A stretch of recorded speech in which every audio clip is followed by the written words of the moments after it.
He heals the brokenhearted and bandages their wounds. Psalm chapter 147 verse 3 is where our verse of the day is coming from, brothers and sisters. Let's dive into it.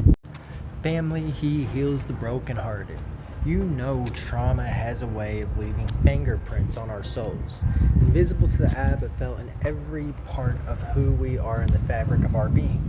Whether it's betrayal, loss, or something we can't even fully explain, we all carry scars from something behind us. But Psalm chapter 147 verse 3 tells us something deeply personal about God. He heals the brokenhearted and bandages their wounds. It doesn't say that he ignores the pain or tells us to just move on.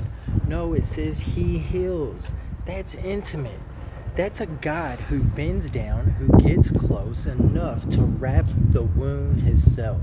Let's look back for a moment at Joseph in the Old Testament, betrayed by his brothers, sold unto slavery, falsely accused, and forgotten in prison. Joseph had every reason to live in trauma and bitterness. Yet when he faced the very people who caused his pain, he said in Genesis chapter 50 verse 20, "You meant evil against me, but God meant it for good." See, God didn't erase Joseph's past. He redeemed it. The pain became purpose. The wound became wisdom. And that same redemptive power is seen fully in Jesus. On the cross, he bore not only every sin, but also every wound that humanity could ever feel. Rejection, betrayal, shame, trauma.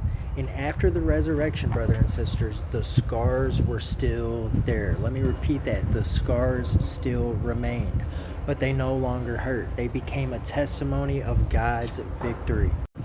So maybe you're walking with scars of your own today. The good news is that scars don't mean that the story is over. They mean that the healing has already begun.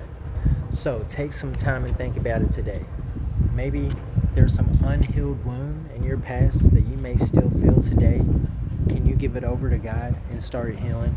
Or what does it mean for you personally that Jesus' scars were visible even after the resurrection? Brothers and sisters, this is fact. This guy loves you. God loves you way more than this guy loves you. And you matter way more than that. So go have a blessed day. And Lord willing, we'll see each other sooner rather than later.